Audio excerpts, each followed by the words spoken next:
This is Pat Salber with Health Innovation Media, broadcasting live from the Orlando Convention Center, where HiMSS14 is on its second to the last day. It really went fast this year.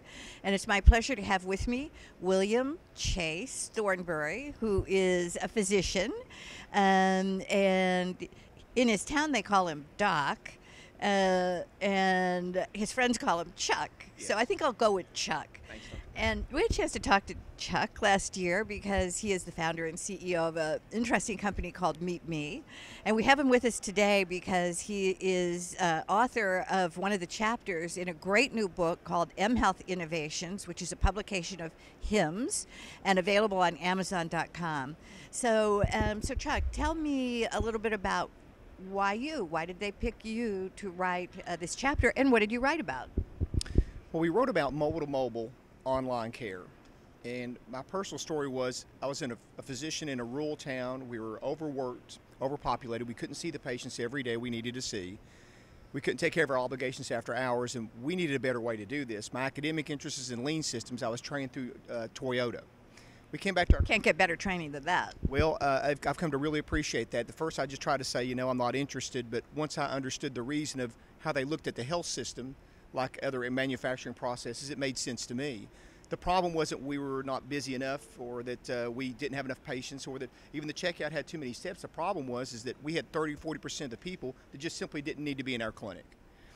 And we said, well, maybe we're paid to see people this way and pay for service, but it didn't make it the right thing to do, and we decided we're going to do it differently. So let me stop you and ask you a question.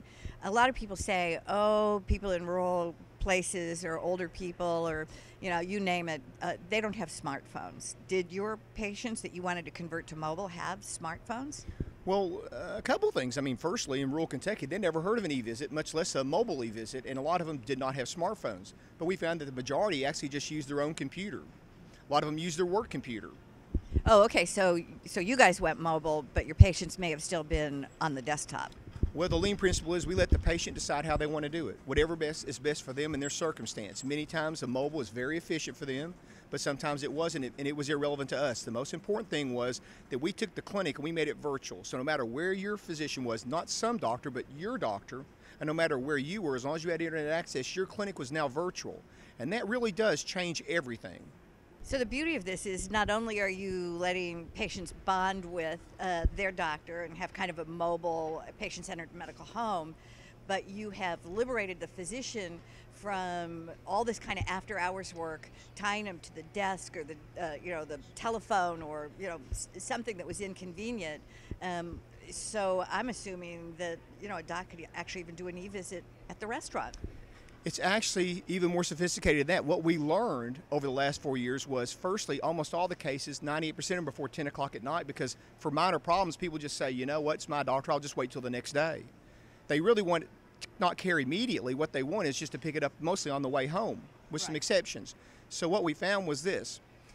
When you make the care and you allow the lean principle here was let the physician, the clinician decide how to take care of the problem. We found that over 30 months, that 80% of the time, the doctor can conduct just a simple e-visit. 19% of the time, they're going to actually pick up the phone and call the patient to say, I need some more information, I want to hear your voice, or I need to impart something, even though I've written it down, I want to tell you. And less than 1% of the time do they actually do a video. And think about that, really, when's the last time that we all called our doctor and the doctor said, wait a minute, I want to do a video with you before the end of it? Well, it just doesn't happen.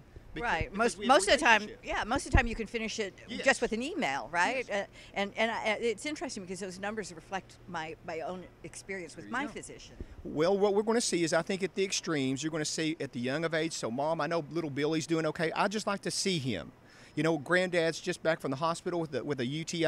I want to see him, and we're going to need that type. But the overwhelming majority of care, and the lean principle here, is let the easy care become easy. So we developed technology with mevisit that allows not only mobile to mobile, we pioneered that space, but we got those visits down to fully documented care in under 4 minutes. And when you can do that, and the critical point for our audience is, when you can get care under 4 minutes documented to low reliability, you can get the primary care and the specialist involved. And if you can get them involved, then you can get health systems involved. If you can get health system involved, they'll say, you know what, we are giving care away to people, $2,000 or $3,000 in the ER, we're just going to give this online care to them for free. We're going to take these people that are being readmitted from home health. You know what we're going to do? We're going to go ahead and hook them up with their primary care physicians. We're going to lower that 35 or 40%. And so how do you get revenue? How do the docs in your group get revenue? I'm assuming that, and maybe I'm wrong, but I'm assuming that probably the majority of your practice is still fee for service as opposed to some kind of risk model. So now you've got these patients who are getting this care for free. Who's paying? What are they paying? How much does this represent in terms of the income of an individual doctor's practice? Yeah, we probably, at least in the last 30 months, I remember the first 6 months we're educating our patients, so we don't really do any. But we know that at the end of 6 months, we increased our productivity in our clinic 19%. We lowered our own per capita costs 15%, and you contrast that with hospitals that are trying to make it on 1 or 2%.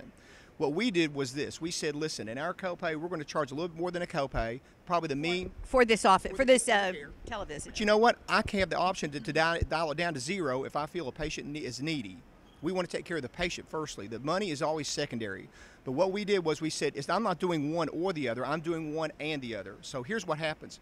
When I increase my productivity 19%, at the end of the day, here's what I do. I don't go home at 7 o'clock. I've done 5 or 6 visits online, and I can do them so efficiently. I can do them between cases. I don't really stop to do what I'm doing.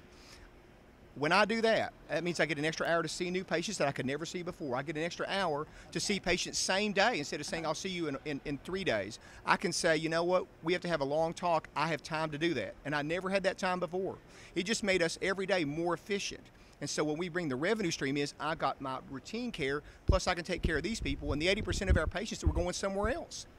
That was the number we came up with. 80% were going after hours somewhere else. Now, some of them came back to us, but the great majority didn't. They went to urgent clinic or ERs, and this just brings the whole health system's acuity up, and we want it down. And that's the whole point is, how do we do this as a health system? Well, once we begin to invest in this, it'll be a slow process. But once patients and physicians and their families understand how to use this tool, it'll be a tool that will never change, and we can lower, everybody gets what they want. The government wants more care for less money. How do we do that? It's going to have to be through technology. Health systems want to say, you know, can we provide care with a proper insurance? Well, insurance acuity is going to go down. And we have models for this. We actually have an industry partner who's not had, get this, has not had an increase in their insurance premiums the last 3 years. When I give a lecture on this, no one stands up and says, we've done that also. And so we see that not only is their acuity going down for their costs, but people aren't missing work, not only just for cough and cold, but remember for minor cholesterol changes, minor diabetes, hypertension, thyroid, minor depression. That's where the drivers are, and this we think is going to be just revolutionize healthcare. Once we finish payment reform, the next mega trend, I believe, is going to be mobile to mobile. Our whole culture's gone that way, and we're going to go that way too, and we're very pleased at mevisit to have pioneered that space. Well, that's really fantastic to hear, and I look forward to having a chance to reading the book and reading your chapter, and it's wonderful to catch up with you again. You're doing great work, and thank you very much. Thanks, Dr. Pat, and thanks Sure. to your audience. Yeah.